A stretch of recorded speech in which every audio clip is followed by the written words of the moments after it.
La gente vuelve a fijarse en el precio del litro de la gasolina y esto ya nos recuerda a la anterior crisis, a la de Ucrania. Y volvemos a llamar, por tanto, a Jorge Morales, director de Próxima Energía. ¿Qué tal, Jorge? Volvemos a vernos, cambiamos de escenario, cambiamos Ucrania por Irán, pero volvemos a hablar de precios. El gas. Vamos a repasar esos datos, compañeros, porque hemos hablado de que el gas está subiendo y por eso te llamamos, Jorge, para que arrojes un poco de luz. Hablamos de una subida sobre subida. El lunes se dispara un 35%, también en las últimas horas una subida del 26%, récord desde 2023. ¿Podemos repetir una crisis energética como años atrás, Jorge? Bueno, Leire, buenos días a todos. Claro que la podemos repetir, desgraciadamente. Esos datos que estáis mostrando ahí eran correctos hace hora y media, ahora no lo son. En este momento el gas está cotizando a 64 euros megavatio hora, lo cual supone una subida del 44% respecto al cierre de ayer, que como bien decís fue del 35%. Ambas subidas acumuladas lo que quiere decir es que el gas en este momento está cotizando al doble, exactamente al doble de lo que cotizaba el viernes antes de la invasión. Antes del ataque de Estados Unidos e Israel a Irán, ¿no? Esto, si se sostiene en el tiempo, va a tener efectos durísimos sobre la economía. Efectivamente, estos precios ya, niveles de 60, de 50, 60 euros megavatio hora, no veíamos desde la guerra, el principio de la guerra de Ucrania, desde el año 2023, finales de 2022, principios de 2023, ¿no? Quiero recordar que esa guerra lo que nos llevó a una inflación galopante en toda la Unión Europea y que la primera que lo vio es España, ¿ve? Por la especial dependencia que tiene de los precios de los combustibles, ¿no? Es decir, que si esto se sostiene, ya digo, en el tiempo, efectivamente volveremos a ver el IPC por encima del 10%, igual que ocurrió en el año 2022 y 2023. Claro, la gente ve subir los precios, Jorge, y dice, a ver, ¿pero por qué están subiendo? ¿Hay falta de suministro ya? ¿O es que el mercado se está avanzando o incluso está especulando? ¿Qué es lo que está pasando exactamente para que ya se estén elevando los precios? Bueno, vamos a distinguir entre los precios mayoristas y los minoristas, ¿vale? Los precios mayoristas se elevan porque efectivamente falta el 20% del total del crudo y del total del gas natural. Por cierto, el crudo también está avanzando ya ahora un 9%, el Brent, o sea, también está el Brent por encima de lo normal. Esto quiere decir, el compañero este que estaba en la gasolinera y hablaba muy bien de que cuesta hoy un euro y pico más que ayer llenar el depósito, bien, pues mañana anticipo que van a ser otros dos. ¿Vale? O sea, ya llevaremos acumulados cerca de 4 euros en total por llenar el depósito, la diferencia entre haberlo llenado el domingo o llenarlo mañana miércoles, ¿vale? Por tanto, digo, es distinto el traspaso de cómo sube el precio del mercado mayorista al minorista, ¿vale? Pero en el mayorista lo que está ocurriendo es que alguien puede decir, bueno, si solo falta el 20%, ¿no? De ayer escuché incluso a la ministra de Energía decir, bueno, si España compra muy poquito gas al Golfo Pérsico y muy poquito petróleo, es que eso es irrelevante desde el punto de vista del precio. El problema aquí no es que España se vaya a quedar sin petróleo o se vaya a quedar sin gas, no ese es el problema. El problema es que cuando desaparece súbitamente el 20% del total de la producción del planeta, que es lo que ha ocurrido en las últimas horas, nadie la puede reemplazar. Y voy a subrayar, nadie la puede reemplazar. Entonces, efectivamente, si esos barcos inicialmente iban para China, ¿qué es lo que está haciendo China ahora mismo? Pues que está comprando a cualquier precio todos los barcos que venían para Europa y para Estados Unidos. Es decir, está desviando los buques. Entonces al final dices, no, es que España el año pasado compró muy poco petróleo y muy poco gas del Golfo Pérsico. Da igual, porque los que lo compraban ahora no lo pueden hacer. Y eso lo que está haciendo es crear pánico en los mercados, ¿no? En este momento la situación en el Estrecho de Hormuz viene una noticia negativa detrás de otra. ¿Vale? Y lo que se ve claramente es que no hay control por parte del ejército estadounidense de la situación en Hormuz. Y si no hay control, estamos hablando de barcos mercantiles, no son barcos de guerra.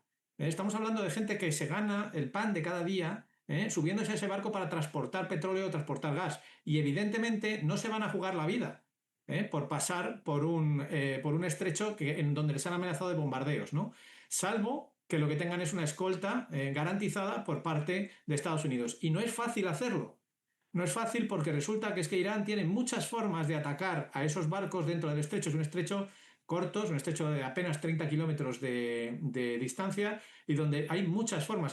Se pueden atacar con lanchas rápidas, se pueden atacar con torpedos, tienen también baterías de misiles apostadas en las montañas donde pueden atacar con un misil tierra-mar directamente a los barcos. Tienen granadas y tienen minas en el fondo marino que son inteligentes, es decir, que pueden detectar cuando pasa un barco militar y no atacar al barco militar y sin embargo sí atacar a un barco que sea civil. ¿vale? Es decir, hay muchas formas de hundir un barco mercantil en este momento. ¿Qué es lo que está pasando, por tanto? Que los barcos no están saliendo.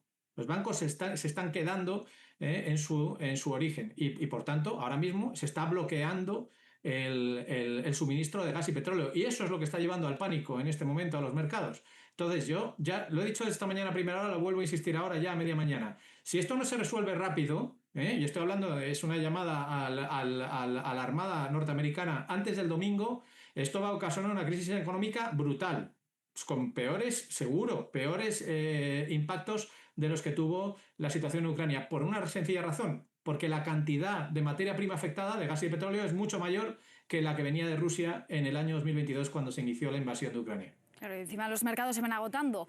Si hay sanciones a Rusia, si ahora tampoco podemos beber de Oriente Medio, la situación se empieza a complicar. Mira, Qatar ya ha cerrado el grifo en torno al gas, en cuanto al gas se refiere. Francia se pone nerviosa porque había firmado con Qatar un contrato durante años para poder beber, ¿no?, de esa producción en dicho país. Y, Jorge, aquí la cuestión es que habrá gente que diga, pero si yo no tengo gas en casa, pero es que esto también afecta a la factura de la luz y esto es muy importante y algo que hay que dejar claro y recalcar. Sí, la factura de la luz, por suerte, en España ahora mismo tenemos una situación de renovables muy buena. Ha llovido muchísimo, como todos sabemos, durante el mes de febrero. Los embalses están prácticamente llenos, están al máximo de su capacidad histórica en esta época del año. Se esperan además más lluvias durante esta semana, lo cual va a mejorar la situación. Además, tenemos más fotovoltaica que nunca, se ha seguido instalando paneles solares y hay también un cierto crecimiento de la energía eólica, ¿no? Menor que la fotovoltaica, pero también, ¿no? Con lo cual, en este momento tenemos una situación envidiable. Mantenemos precios del orden de 20 euros megavatio hora en el mercado eléctrico cuando nuestros vecinos europeos ya están en niveles de 100, ¿vale? Ahora, lo que está anticipando el mercado es que esto va a durar hasta mayo, ¿vale? Es decir, que las renovables que tenemos, sobre todo el agua, va a durar hasta mayo y que luego, a partir de junio, van a encarecerse los precios. Efectivamente, sí, para darte un dato, por ejemplo, estoy viendo también en tiempo real el tercer trimestre de este año, que el viernes cotizaba en torno a los 50-55 euros megavatio hora, en este momento está cotizando en cerca de 80. ¿Vale? Es decir, que tenemos subidas del orden del 30-40% también en la factura de luz, no, ya digo, no ahora de forma inmediata, pero sí a partir del mes de junio. Jorge Morales, muchísimas gracias por darnos esas claves y esa cotización a tiempo real de suministros que vamos a tener muy presentes en los próximos días a la luz de lo que nos cuentas. Gracias, Jorge. Y dice, claro, esto se repercute en la inflación y esto afecta a todos, a los consumidores, también a las empresas. Raquel. Bueno, evidentemente, mira, en el mundo de la empresa llevamos utilizando el concepto gestión de la incertidumbre desde hace ya muchos años, ¿no? Es un parámetro que se incluye en los balances anuales porque al final nos estamos moviendo en contextos que no podemos manejar y sobre todo que no podemos controlar. Aquí van a ocurrir varias cosas, algunas las apuntaba Jorge Morales. Lo que más nos afecta en este momento de todo lo que está ocurriendo en Oriente Medio es el cierre precisamente del Estrecho de Hormuz. Por ahí pasa la quinta parte del petróleo que se consume fuera de allí. Y no solo esto, es que el 20% de los metaneros atraviesan también el Estrecho de Hormuz. Los metaneros lo que llevan es el gas licuado. Eso, evidentemente, también nos afecta. Entonces, sí, en el momento en que conocimos la crisis entre Rusia y Ucrania, vivimos una carestía de la energía, aquí la clave es el espacio-tiempo. O sea, si este conflicto dura muchos días, nos va a repercutir y nos va a repercutir de manera inmediata y nos va a sangrar económicamente. Y eso al final lo tenemos que deslizar a todo lo que consumimos, la cesta de la compra incluida, independientemente de que tengamos suministros de una cosa y de otra no. Europa no ha hecho los deberes entre el 2020 y hoy, y han pasado 6 años en materia de energía, seguimos dependiendo muchísimo de países externos. Hemos tenido un tiempo maravilloso para poder trabajar ese mix energético y sobre todo para trabajar nuestro modelo energético para ser más solventes en esto y para ser más autosuficientes. No lo hemos hecho y si esto dura mucho lo vamos a pagar y lo vamos a pagar muy caro. Fíjate, decías el Estrecho de Hormuz, de fotografía ahora mismo señal en directo, hay numerosos barcos inmóviles en el puerto iraní de Bandar Abbas, no avanzan y si ustedes vieron ayer en Jaque, verían que había muchísimos más barcos en esa zona. muchos ya han decidido retirarse. Ha habido un embudo de 240 buques en las últimas horas, superpetroleros totalmente inmóviles y las navieras pidiendo la retirada de sus efectivos porque la cosa se ha recrudecido. Ha dicho Irán que el que se atreva a pasar por ese estrecho, que apenas tiene 33 kilómetros de separación entre la costa de Omán y de Irán, bueno, pues sería completamente aniquilado. Dice que prenderían fuego a cualquier tipo de barco y ya ven que por ahí ahora mismo no pasa nadie.